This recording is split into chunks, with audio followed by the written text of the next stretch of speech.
आज हम सर्कल्स में एक्सरसाइज 9.2 करने वाले हैं। आइए हम देखते हैं क्वेश्चन नंबर 1 को।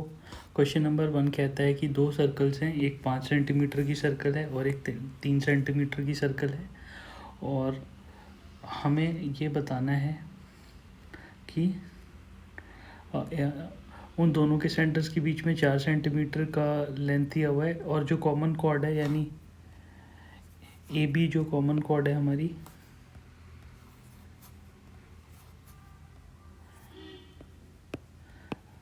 इसका हमें डिस्टेंस जो है ये बताना है। तो आइए शुरू करते हैं।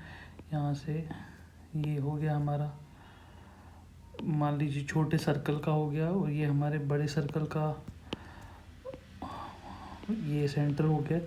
ठीक है, ये इसका रेडियस हो गया 5 सेंटीमीटर का, 5 सेंटीमीटर का। ये इसका रेडियस हो गया 3 सेंटीमीटर का। ये x ले लिया हमने, और ये टोटल लेंथ जो है 4 है, तो ये 4 - x मैंने ले ली, ये वाली लेंथ। ठीक है, तो हम आगे इसको करते हैं। देखिए, आप अगर छोटे सर्कल में देखेंगे तो आप अगर सिर्फ इतने पोर्शन के लिए अगर इस पोर्शन को आप देखते हैं, तो इस ट्रायंगल को आप देखते हैं, तो ये क्या है, हमारा x है, हमने इसको ले लिया y। ठीक, ये हमारा है 3, तो 9 यानी 3 स्क्वायर क्या होगा, x स्क्वायर और प्लस वाई स्क्वायर। ठीक है जी, ओके। और दूसरे सर्कल में हमारा ये 25 हो गया। ठीक है, 4 - x का स्क्वायर हो गया, ओके, प्लस क्या है हमारा, वही वाई स्क्वायर। तो अब ये वाई स्क्वायर है, इसको मैं 9 - x स्क्वायर लिख सकता हूँ। ठीक है, और साथ में मैं इसको भी खोल लेता हूँ, तो ये हो गया 16 - 8x plus x square plus 9 - of x square, x square से x स्क्वायर कट गया। ठीक, 16 9 25 होता है, ये इससे कट गया, तो क्या है, 0 = -8x, यानी x की वैल्यू हमारी 0 है। x की वैल्यू 0 है, इसको हमने यहाँ पर पुट कर दिया, तो y की वैल्यू हमारे पास 3 आ रही है। ये जो डिस्टेंस है ये सेंटर से है, ये वाली डिस्टेंस भी y होगी, तो 2y कितना हो जाएगा, 6। तो आंसर आपका 6 है। क्वेश्चन नंबर 3 कहता है कि नहीं, हाँ नहीं सॉरी, क्वेश्चन नंबर 2 कहता है अगर दो इक्वल कॉर्ड्स हैं और इंटरसेक्ट कर रहे हैं, तो हमने ये बताना है कि एक कॉर्ड का जो सेगमेंट है वो दूसरे कॉर्ड के सेगमेंट के, दोनों सेगमेंट्स कॉर्ड्स के इक्वल हैं। ये लिया मैंने एक कॉर्ड, ये ली मैंने दूसरी कॉर्ड, ये दोनों इंटरसेक्ट कर रही हैं। ठीक है, ये मान लीजिए आपका सेंटर यहाँ कहीं पे है जिससे ये पास हो रहा है। ठीक, सेंटर मतलब यहाँ कहीं पे है। सेंटर से हम इन कॉर्ड्स जो ए बी है और ये सी डी कॉर्ड है, इसके बीच में हम एक कॉर्ड और बना देते हैं। ठीक, जो इन दोनों को ज्वाइन कर रही है। अब सेंटर से अगर किसी कॉर्ड पे, अगर सेंटर से ए सी पर अगर कोई लाइन जाएगी, तो दैट विल बी परपेंडिकुलर। क्यों? क्योंकि मान लीजिए सर्कल है, ये कॉर्ड है, ये सेंटर है। ठीक, यहाँ पे मैंने एक परपेंडिकुलर बनाया, या मतलब मैंने एक यहाँ से लाइन खींची स्ट्रेट। ठीक, अच्छा, ये रेडियस ये इक्वल है इसके, ये कॉमन है, और ये मैंने मतलब परपेंडिकुलर लिया, तो क्या ये इसको बाइसेक्ट कर रहा है, क्योंकि मैं डिटेल में एक्सप्लेन कर देता हूँ, ऐसे मज़ा नहीं आएगा। एक सेकेंड,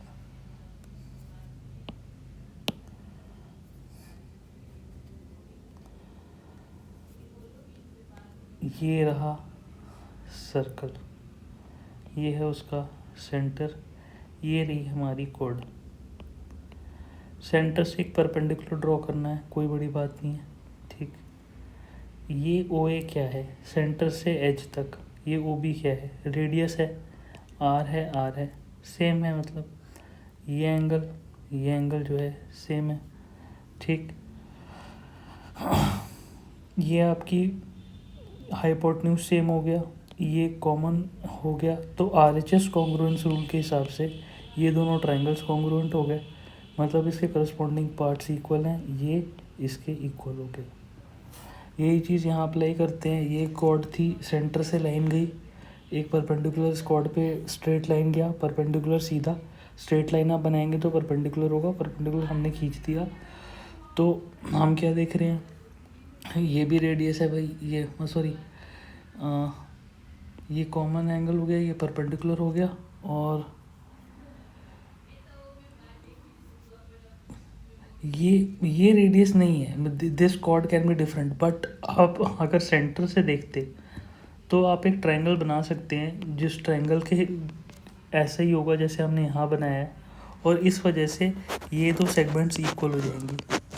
तो द होल पर्पस इज़ कि भाई अगर एक कॉर्ड है और सेंटर से एक स्ट्रेट परपेंडिकुलर लाइन जा रही है तो वो दो हाफ सेगमेंट्स में उसको डिवाइड कर देगा।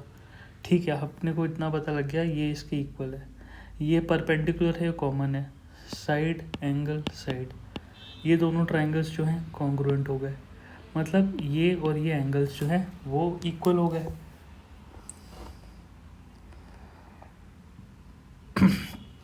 प्लस ये और ये साइड इक्वल है।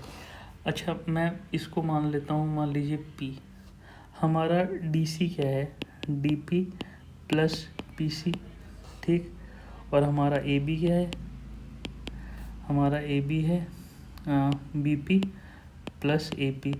ये दोनों ट्रायंगल्स कॉन्ग्रुएंट हैं, यानी PA is equal to PC, ठीक है, AP जो है PC के इक्वल है।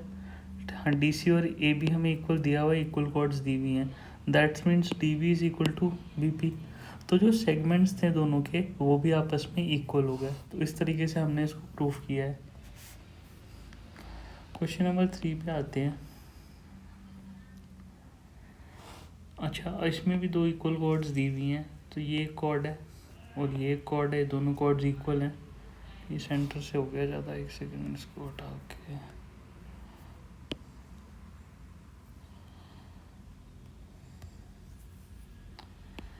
ये हमारा सर्कल है, ये एक कॉर्ड है, ये एक कॉर्ड है, और ये एक लाइन हमने इसमें खींची भी है। अब ये point of intersection, the line joining the point of intersection to the centre, मतलब ये सेंटर है, ये पॉइंट ऑफ इंटरसेक्शन P है, ये सेंटर है, ये लाइन जो P को O से ज्वाइन कर रही है वो लाइन हमें प्रूव करनी है कि इक्वल एंगल कॉर्ड्स के साथ बनाती है। मान लो AB है, CD है, तो this angle alpha is equal to this angle of beta, ठीक।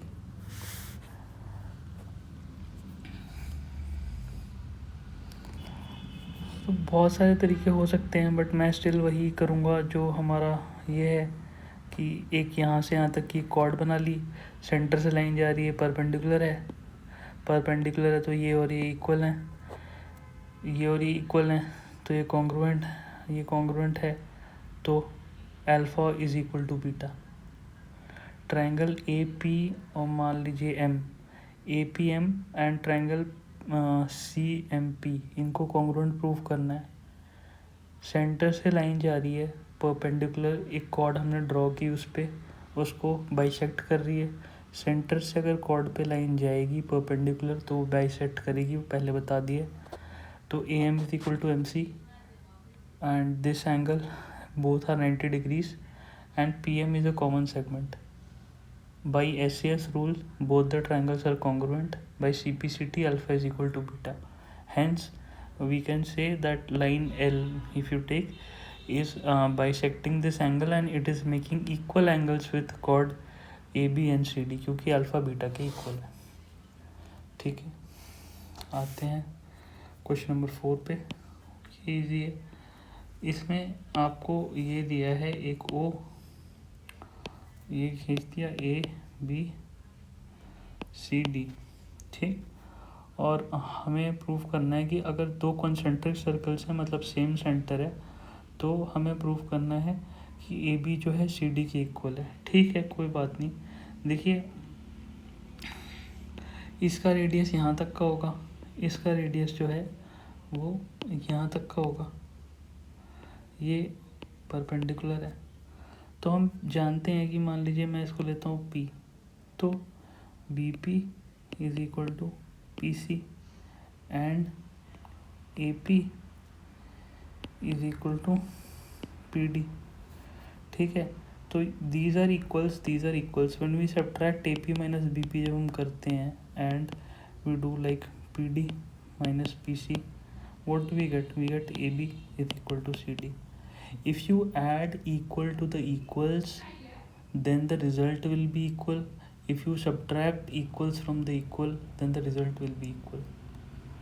क्वेश्चन नंबर 5 में हर जगह दिख रहा था सेम तरीके से बताया गया है, उसमें कुछ क्रिएटिविटी नहीं है और मेरे को वो आंसर इतना पसंद भी नहीं है, तो इसलिए मैं वो क्वेश्चन आपको बाद में कराऊंगा when I get a good solution. भी जो सोल्यूशंस हैं हर जगह हमको एक ही जैसे दिखते हैं एंड मुझे बहुत ज़्यादा अच्छे नहीं लगते, तो वो रटवाने वाला प्रोसेस है, तो मैं वो करना नहीं चाहता हूँ। ठीक है, अब यहाँ पर रेडियस है, मान लीजिए सेंटर है, तो क्वेश्चन नंबर 6 में रेडियस है 20 मीटर दिया हुआ है, 20 सारे इक्विडिस्टेंट है, मतलब तीनों जो बंदे बैठे हैं वो तीनों एक दूसरे से ABC जो हैं सेम डिस्टेंस पे बैठे हैं। तो ये distance AB is equal to AC is equal to BC। ठीक, तो ये क्या है? इक्विलेटरल ट्रायंगल है। क्यों? क्योंकि तीनों साइड्स इक्वल हैं। तीनों साइड्स इक्वल क्यों हैं? क्योंकि ये सब एक दूसरे से इक्वल डिस्टेंस पे बैठे हैं। इन्होंने अपने तार, जो इनका जो रेडियस है ये, यानी कि OA OB OC जो है ये 20-20 मीटर का है, ये दिया हुआ है। हमें AC BC और AB जो तीनों की वैल्यू सेम होगी उसका हमें बताना है कि क्या है, मतलब उसकी लेंथ क्या है। इक्विलेटरल ट्रायंगल में एक प्रॉपर्टी होती है जो मैं आपको बता देता हूँ कि उस प्रॉपर्टी के हिसाब से अगर मान लीजिए ये सेंटर है, आपको ये पता है, देखिए कि अगर जहाँ पे सेंट्रॉइड होता है यानी तीनों मीडियंस मिलती हैं एंड वहाँ पर जो ऑल्टीट्यूड होता है उसको वो 2:1 की रेशियो में तोड़ता है। ठीक, अब हमें निकालना है ऑल्टीट्यूड AD क्या है। ठीक है, अब इक्विलेटरल ट्रायंगल है। ठीक, तो ये साइड इसके इक्वल है, ये वैसे तो सारी 60 डिग्री होते हैं, तो मैं जैसे एक यहाँ पर परपेंडिकुलर खींचता हूँ, ये 60 डिग्री का है, ये साइड इक्वल है।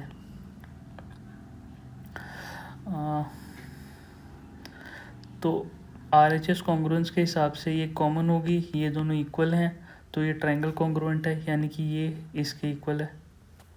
ठीक, तो हम मान सकते हैं कि अगर ये A है तो ये क्या है? A/2 है। क्यों? क्योंकि अगर परपेंडिकुलर है तो इक्विलेटरल ट्रायंगल में बाइसेक्ट हो रहा होगा, ट्रायंगल कॉन्ग्रुएंट हो जाते हैं दोनों। ठीक है जी, अब हम पाइथागोरस थ्योरम लगाएंगे, तो AD क्या है?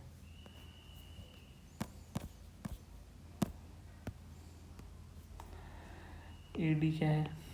AD स्क्वायर कुछ नहीं है आपका, ये A² था माइनस क्या है, A²/2 का स्क्वायर, तो A²/4 क्या होगा? ये 3/4 होगा AD स्क्वायर। AD क्या होगा? √3/2 होगा। अच्छा, आपको पता है कि ये तो AD हो गया, AO क्या होगा? AO और OD 2:1 के फॉर्म में होंगे AD के, मतलब AO जो होगा 2/3 होगा AD का, तो AO क्या है? 2/3। क्यों? क्योंकि 2 इसका 1 इसका, तो 3/3 बन गया पूरा, तो इसका क्या हो गया? 2/3, इसका क्या हो गया? 1/3, तो 2/3 है इंटू √3/2, ये कट गया, तो मतलब 1/√3 ऑफ A जो होगा हमारा होगा ये AO। ठीक है, तो AO कितना दिया है हमको? 20 दिया है, तो 20√3 क्या हो गया हमारा? A हो गया। तो ये डिस्टेंस है, ये एक AC की लेंथ है और यही लेंथ उनके उसकी भी है, क्या नाम है, टेलीफोन का जो वायर है। Thanks for your time.